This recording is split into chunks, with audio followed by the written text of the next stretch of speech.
Ya, selamat malam pemirsa. Kita berjumpa di segmen untuk tamu hari ini masih dalam program Pojok Pitu. Terima kasih Anda masih setia menyaksikan Pojok Pitu saat ini. Dan pemirsa, di studio sudah hadir para narasumber. Kita akan membahas terkait dengan gempur peredaran rokok ilegal di Kabupaten Sumeneb. Ada Bapak Ferdian Syah Tetra Jaya, Sarjana Hukum, Kepala Dinas Kominfo Kabupaten Sumeneb. Selamat malam Pak Ferdian. Selamat malam Mbak Tika. Kemudian Bapak Dr. Andes Ahmad Laili Maulidi, MSI, Kepala Satpol PP Kabupaten Sumeneb. Pak Laili, selamat malam. Selamat malam Mbak Tika. Tidak ketinggalan Bapak Zainul Arifin SEMAP, Kepala Seksi Kepatuhan Internal dan Penyuluhan Bea Cukai Madura. Pak Zainul, selamat malam. Selamat malam Mbak Tika. Terima kasih Bapak-Bapak sudah bersedia hadir ya di studio JTV pada malam hari ini. Baik, Pak Ferdian, ini tidak kalah penting sebenarnya yang akan kita bahas pada malam hari ini, karena memang ini sangat menyentuh begitu ya, khususnya para buruh tani begitu ya, dan juga buruh pabrik rokok. Baik Pak, kita bicara dulu terkait dengan salah satu potensi yang ada di Kabupaten Sumeneb, yaitu tembakau. Bisa dijelaskan begitu seperti apa kemudian kondisi tembakau, luasannya dan produksinya di tahun 2022 ini? Iya, jadi begini Mbak Tika, Kabupaten Sumeneb salah satu penghasil tembakau di Pulau Madura. Jadi dari seluruh 45% tembakau nasional itu kan disumbang dari Jawa Timur. Ya. 35% itu dari Madura, termasuk juga Sumeneb. Ya. Karena seluruh Madura itu tidak, dari 4 kabupaten itu tidak semua punya potensi untuk penghasil tembakau. Seperti Bangkalan nggak ada. Nah, kita bersyukur di Kabupaten Sumeneb menyumbang, walaupun sumbangan hasil tembakau di Kabupaten Sumeneb itu juga tidak sebesar kabupaten yang lain di Pamekasan misalnya, tetapi minimal berkontribusi dengan luas lahan yang cukup banyak di Kabupaten Sumeneb itu. Kita ikut memikirkan bagaimana petani ini agar tidak semakin terpuruk dengan peredaran rokok ilegal. Karena apa? Dengan semakin meningkatnya cukai yang didapat dengan rokok legal ini, maka semakin juga ada anggaran yang bisa diturunkan kepada petani. Oke. Seperti itu. Iya. Nah, untuk produksinya sendiri bagaimana Pak? Untuk produksi sendiri, kita luas lahan itu hampir 60% dari luas lahan di Kabupaten Sumeneb, karena ada kepulauan, Mbak. Iya. Jadi 60% itu semuanya ada lahan untuk tembakau. Lahan untuk tembakau. Yeah. Baik, Pak, begini, untuk dana bagi hasil cukai hasil tembakau ini berapa kalau di Kabupaten Sumeneb sendiri di tahun 2022 ini, Pak Ferdian? Tahun 2022 ini kita mengalami penurunan untuk dana bagi hasil cukai tembakau ini di BHCT dibandingkan dengan tahun 2021. Jadi 2021 kita kemarin ada sedikit refocusing, sehingga setelah direfocusing menjadi 39 miliar, dan pada 2022 ini kita berkurang, kita hanya kebagian 36 miliar, dan itu kita bagi sesuai dengan ketentuan yang ada, 50% untuk bidang kesejahteraan, kemudian 10% untuk penegakan hukum, dan 40%-nya untuk kesehatan. Oke, baik Pak Ferdian.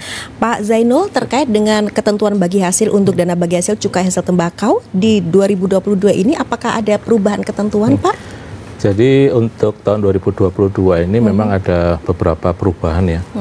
Kalau yang kemarin sebenarnya porsi, ini perubahan porsi saja Mbak. Tetap 3 bidang ya, tetap 3 bidang. Yang pertama itu bidang kesejahteraan masyarakat, ini porsinya tetap ya, dari tahun lalu sampai tahun sekarang tetap 50%. Kemudian ada bidang kesehatan. Jadi bidang kesehatan kalau di tahun 2021 ini 25% porsinya. Untuk tahun ini dinaikkan karena ini pemerintah melihat bahwasanya imbas pandemi ini masih terasa di masyarakat ya. Akhirnya porsi untuk kesehatan masyarakat ini ditingkatkan menjadi 40%. Dan imbasnya untuk yang porsi penegakan hukum yang sebelumnya itu 25%, di tahun ini berdasar PMK terbaru ini cuma diberikan porsi 10%. Oke, baik. Pak Laili, terkait dengan penegakan hukum tidak kalah penting ya tentunya untuk menekan peredaran rokok ilegal. Ini seperti apa upaya yang sudah dilakukan, Pak? Ya, terima kasih Mbak Tika. Jadi pada dasarnya upaya kami yang sudah kami lakukan itu sesuai dengan apa yang sudah digariskan dalam PMK 215. Ya. Jadi dalam rangka menekan peredaran rokok ilegal sendiri di Kabupaten Sumeneb khususnya, itu upaya-upaya yang kami lakukan seperti kemarin sudah kami lakukan pengumpulan informasi. Jadi itu kami lakukan tujuannya, jadi kami mengumpulkan data terkait dengan rokok ilegal yang ada di Kabupaten Sumeneb. Untuk selanjutnya kami laporkan melalui aplikasi Sirolek, dan itu langsung ditindaklanjuti oleh teman-teman Bea Cukai nantinya. Baik, terkait dengan pengumpulan informasi untuk peredaran rokok ilegal itu hasilnya seperti apa? Banyakkah kemudian masih banyak peredaran rokok ilegal di Sumeneb atau seperti apa ini Pak Laili? Ya, jadi kalau kita melihat dari hasil pengumpulan informasi kemarin itu, memang kami masih ambil sampel di kecamatan daratan yang ada di Kabupaten Sumeneb. Oke, jadi belum di semua kecamatan ya? Ya, karena kami punya 28 kecamatan Mbak Tika. Jadi ada kepulauan 9 kecamatan. Jadi kami yang di daratan saja, kemarin itu kami dari jumlah jenis rokok merek yang ada itu kami kumpulkan, itu di masing-masing kecamatan kami ambil sampel 10 toko. Jadi dari sampel 10 toko per kecamatan kami dapat 104 jenis rokok. Oke, itu jumlahnya fantastis berarti Pak Zainul? Luar biasa, luar biasa.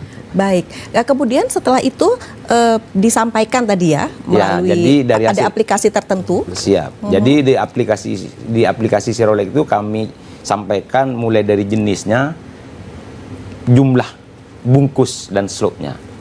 Baik. Jadi jumlah slop dan batang ini kurang lebih 500-an yang kami kumpulkan kemarin. Baik, itu baru di satu kecamatan? Di 18 kecamatan dengan sampel per kecamatan 10 toko. Oh, per kecamatannya 10 toko. Baik, Pak Zainul, tanggapannya seperti apa dengan ditemukannya temuan-temuan seperti itu? Jadi ketika berbicara rokok ilegal ini Pak Tika, jadi ini memang kalau di Madura sendiri ini khususnya, ini memang sejarah rokok ini kan cukup panjang. Ya, berasal dari melimpahnya hasil tembakau sebagaimana disampaikan Pak Ferdi tadi, kemudian inovasi masyarakat melinting sendiri rokoknya, kemudian tumbuh industri-industri rumahan, rumahan yang mungkin di awalnya memang belum terpantau sepenuhnya oleh Bea Cukai, dan inilah kemudian menjadi cikal bakal kemudian pertumbuhan industri rokok, ya baik itu yang legal maupun yang ilegal. Kemudian menurut pengamatan kami di lapangan, memang dampak pandemi yang begitu luar biasa ini juga salah satu faktor yang mendorong bagaimana masyarakat ini mulai beralih. Yang dulunya menikmati rokok ini melihat mereknya, tetapi ketika pandemi menerpa, ya kemudian masyarakat melihat yang penting bisa berasap, ya. Akhirnya kemudian beralihlah kemudian pilihan tersebut kepada rokok-rokok ilegal yang notabene harganya mungkin lebih murah, ya. Dan itu kemudian mendorong mungkin masih banyak ditemukannya rokok ilegal khususnya di Kabupaten Sumeneb ini. Baik, nah sebelum nanti akan disampaikan oleh Pak Zainul pemirsa terkait dengan ciri-ciri rokok ilegal yang harus diwaspadai oleh masyarakat, kita akan jeda sejenak. Pemirsa, program tamu hari ini atau segmen tamu hari ini dalam Pojok Pitu masih akan kembali ke hadapan Anda sesaat lagi.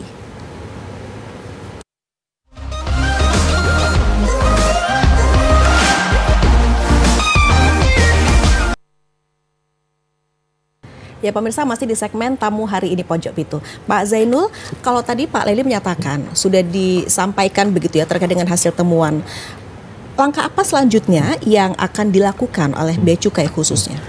Jadi data-data yang diinput dari teman-teman Pemda ini diinput dengan aplikasi namanya Sirolek, ya Sirolek. Ini dulu aplikasi di khusus Jawa Timur, tapi kemudian diadap oleh nasional. Jadi sekarang ini posisinya sebagai aplikasi nasional dan diterapkan di seluruh Indonesia. Jadi berdasar aplikasi ini data-data yang dihimpun dari pengumpulan informasi tadi nanti akan dianalisis lebih lanjut oleh teman-teman di kantor ya dari Bea Cukai. Dan kemudian akan ditindaklanjuti, ya. Seperti kemarin kita akhirnya langsung turun ke lapangan begitu data input masuk dari teman-teman Pemkab, dari Pak Laili, ya. Kita langsung menindaklanjuti, kita turun ke lapangan, baik itu kita secara personal ya dari Bea Cukai maupun nanti dalam kaitannya dengan operasi pasar yang dilaksanakan bersama-sama dengan teman-teman dari Pemda. Jadi ini juga berdasar aplikasi Sirolek inilah kemudian ini sebagai dasar kita ya menentukan tujuan bergerak kemana operasi pasar atau operasi bersama ya dalam penanggulangan rokok ilegal ini yang nantinya juga melibatkan dari APH setempat, dari kepolisian, dari TNI, dari Satpol PP juga bersama Bea Cukai. Baik, nah kemudian untuk sanksinya sendiri seperti apa yang diberikan gitu? Jadi khusus untuk hasil pengumpulan informasi ini Mbak Tika, untuk saat ini memang kita fokusnya karena ini kan yang ditemukan teman-teman di bawah ini seringkali ada pedagang-pedagang kelontong, pedagang-pedagang kecil, pedagang kelontong ya baik di toko, dan kalau di Madura ini di emperan pasar itu ada. Ya. Jadi sementara ini mungkin yang lebih kita tekankan ini langkah-langkah persuasif, ya langkah-langkah persuasif dan edukatif, ya karena kita paham bahwasanya masyarakat ini ketika kita lakukan dengan represif ini represifnya juga nanti balik ke kita juga. Maka untuk teman-teman yang sementara ini yang pedagang-pedagang kecil ini yang langkah yang kita utamakan ini langkah yang edukatif. Ya kita sampaikan pelan-pelan, Bapak Ibu ini rokok ilegal ya. Lain kali jangan sampai bersedia untuk menjual lagi, dan ini langkahnya memang kita bertahap Mbak Yandi. Jadi langkah pertama kita datanya pertama edukatif, kemudian kita bikin semacam surat perjanjian ya, surat perjanjian supaya tidak mengulangi lagi. Kemudian nanti kita berikan argumen, nanti kalau sampai kita balik lagi masih menjual ya mohon maaf terpaksa rokoknya memang harus kita baru ada sanksi tegas begitu ya. Oke, baik. Pak Ferdian, begini terkait dengan dana bagi hasil cukai hasil tembakau sendiri untuk di Kabupaten Sumeneb, ini alokasinya ke dinas atau mungkin ada rumah sakit mana saja? Iya. Jadi untuk dana bagi hasil ini yang diterima Kabupaten Sumeneb sesuai dengan 3 segmen tadi, untuk bidang kesejahteraan kita ada BLT, kemudian itu diampu oleh beberapa dinas sosial misalnya untuk BLT misalnya itu. Jadi itu BLT itu juga ada beberapa sasaran juga, mulai dari buruh pabrik rokok atau ada petani, ada macam-macam BLT yang itu semuanya memang untuk mensejahterakan masyarakat dengan dana bagi hasil. Kemudian untuk yang penegakan hukum pun juga begitu. Semuanya kita kelola, kita edukasi masyarakat, bahkan misalnya mungkin kami dengan bekerja sama dengan Pak Laili, ayo kita gerakan tidak merokok, rokok ilegal ini mungkin utamanya di tempat-tempat smoking area akan kita kasih label bahwa tidak untuk merokok rokok ilegal di tempat ini, stop rokok ilegal. Jadi kemudian yang ketiga untuk kesehatan, ini yang 40% itu diampu oleh dinas kesehatan dan rumah sakit, dan itu sudah banyak beberapa dampak yang sudah kita alami, yang kita dapat dari dana bagi hasil itu untuk kesehatan semuanya. Untuk masyarakat Sumeneb, untuk membackup itu. Memang di saat inilah peredaran rokok ilegal ini di saat-saat ini mulai meningkat sepertinya, karena ada dampak BBM, kemudian inflasi dan daya beli turun. Ini yang juga mempengaruhi kadang, sehingga kita pun dari pemerintah kabupaten juga tidak kendor untuk menggempur rokok ilegal ini. Rokok ilegal, baik. Pak Ferdian, begini, terkait dengan penyaluran BLT sendiri, itu ketentuannya seperti apa? Ini kalau BLT yang dapatkan buruh pabrik rokok dan juga buruh tani, begitu ya? Bisa dijelaskan, Pak? Jadi begini, BLT itu memang kita berikan kepada yang menyangkut orang-orang yang berkecimpung di pertembakauan, seperti itu, sehingga tidak secara langsung mereka pun juga karena mereka buruh pabrik rokok misalnya, mereka kan juga ikut menyumbang tenaga mereka untuk ini. Jadi itu juga perlu kita perhatikan untuk kesejahteraan mereka, sehingga mereka bekerja itu untuk menghasilkan cukai juga gitu. Kemudian buruh tani tembakau pun juga petani tembakau pun juga dapat bantuan juga seperti itu, stimulan-stimulan dana, kemudian bisa dalam bentuk pupuk, bisa dalam bentuk pupuk, kemudian bibit, itu alat-alat pertanian, itu untuk dalam rangka juga meningkatkan produksi tembakau dan bagaimana kita menjaga tembakau Madura yang memang khas ini bisa tetap terjaga. Baik, jadi kualitasnya juga tidak berubah begitu ya pastinya. Oke, nah Pak Laili, yang tidak kalah penting ini terkait dengan penegakan hukum, termasuk ada kegiatan operasi bersama begitu ya. Pak, itu bisa dijelaskan untuk operasi bersama itu sebenarnya penyelenggaraannya itu ada tidak? Maksudnya mungkin berapa bulan sekali, kemudian apa saja yang dilakukan di situ, dan selama ini kalaupun misalnya sudah ditemukan, langkah-langkah apa sih selanjutnya kalau dari teman-teman Satpol PP sendiri? Ya, terima kasih Mbak Tika. Jadi terkait dengan operasi bersama pemberantasan rokok ilegal ini pada dasarnya memang kami melaksanakan sebenarnya amanah dari PMK 215 tadi itu. Baik. Jadi di operasi bersama itu kami bentuk tim yang terdiri dari OPD teknis yang terkait juga dengan masalah pertembagauan, ada perindak, ada bagian perekonomian, dan juga kami melibatkan teman-teman dari unsur Polri dan TNI. Dan wajib kami itu juga menghadirkan teman-teman Bicukai. Karena memang di Undang-Undang 39 2007 itu memang sudah diamanahkan seperti itu. Jadi dalam melaksanakan ketentuan sesuai pada undang-undang, Bea Cukai dapat meminta bantuan kepada kepolisian, TNI Polri atau instansi lainnya. Jadi instansi lainnya salah satunya ya kami, Satpol PP, bagian perekonomian, Dinas Perindustrian juga kami ajak masuk tergabung dalam tim. Baik. Jadi kegiatan itu kami lakukan rutin tahunan karena memang itu kegiatan wajib yang harus dilaksanakan melalui dana bagi hasil cukai itu sendiri. Dan begini, kalau misalnya sudah tahu begitu ya, pedagang misalnya, atau itu kalau dari Satpol PP sendiri, upaya-upaya preventifnya seperti apa yang dilakukan agar kemudian tidak terjadi benturan begitu ya, ketika mereka mungkin tidak terima lah ya di operasi pada ibaratnya pasar pun masih terbuka, kita tidak bisa menutup kemungkinan itu, begitu kan? Seperti apa Pak? Jadi begini, memang dari sebagai upaya pencegahan kami dari Pemkab lah secara umum, karena terus terang Pol PP itu melaksanakan amanah PMK 215 itu berdasarkan surat edaran dari Menteri Dalam Negeri tertanggal 19 April sebenarnya Pak Tika.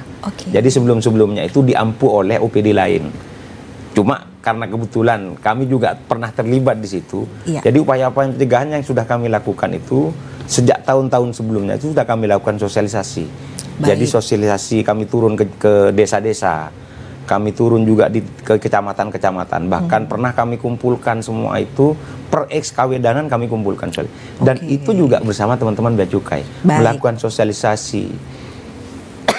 Di samping itu juga pada saat kita melakukan pengumpulan informasi, kami edukasi mereka. Edukasi, kami beri sosialisasi, kami beri himbauan. Dengan tetap mengedepankan pendekatan secara humanis kami. Baik, jadi memang auranya aura humanis begitu ya Pak yang dilakukan. Baik, begini Pak Zainul, kemudian apa yang harus masyarakat tahu ini terkait dengan rokok ilegal yang beredar, agar kemudian begitu ya mereka bisa tahu dan mungkin kan mereka juga bisa melaporkan dong pastinya. Seperti apa Pak Zainul? Jadi untuk masyarakat ya sebenarnya mudah, salah satu yang paling mudah untuk mengenali ciri rokok ilegal yang pertama, bahwasanya rokok ilegal itu tidak ada pita cukainya. Itu yang paling mudah, paling bisa kita lihat dengan kasat mata ya. Sebentar Pak Zainul, untuk selanjutnya nanti di segmen selanjutnya ya. Pemirsa tetap bersama kami akan kembali sesaat lagi.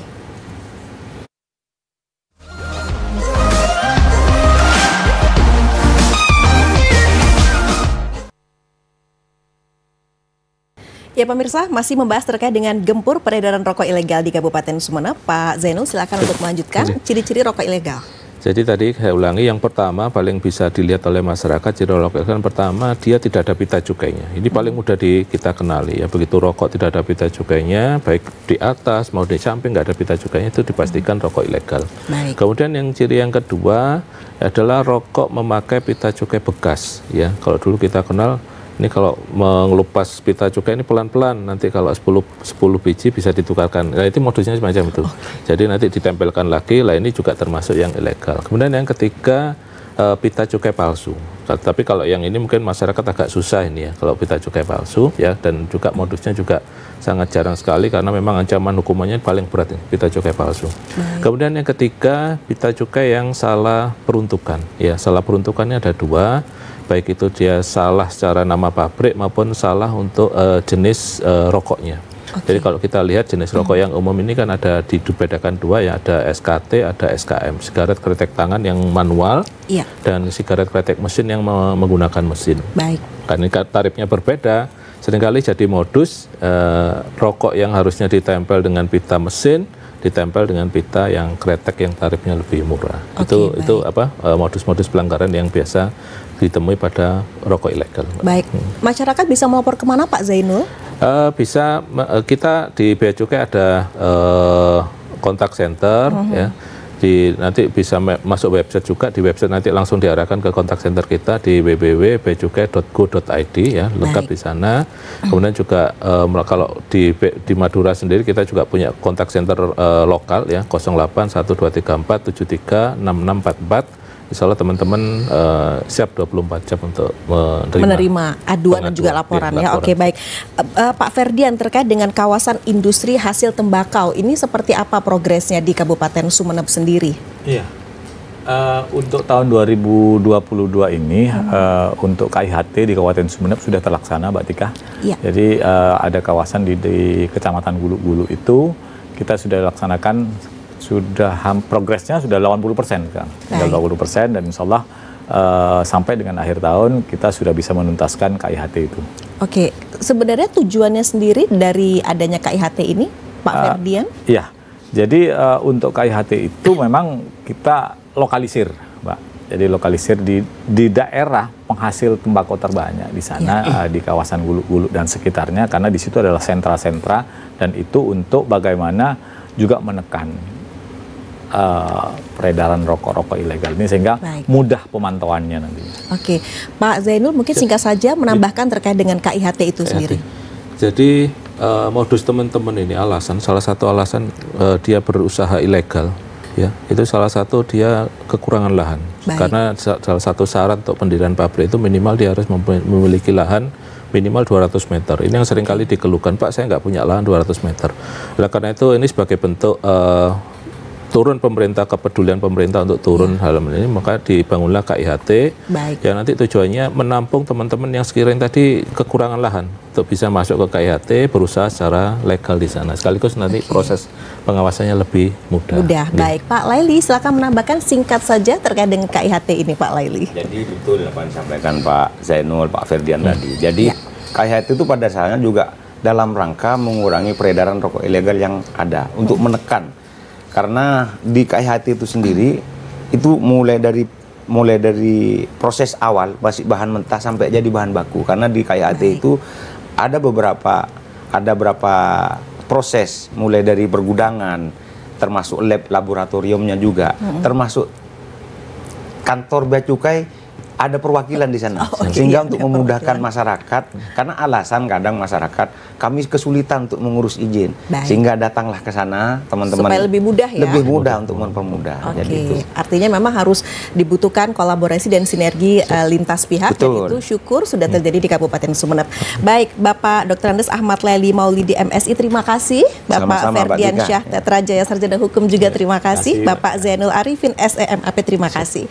Ya pemirsa, sampai di sini kebersamaan kita dalam program segmen tamu hari ini di Pojok Pitu. Saya Mustika Ratna. Pemirsa, tetaplah bersama Pojok Pitu. Masih ada sejumlah informasi yang dapat Anda simak melalui Pojok Pitu tentunya.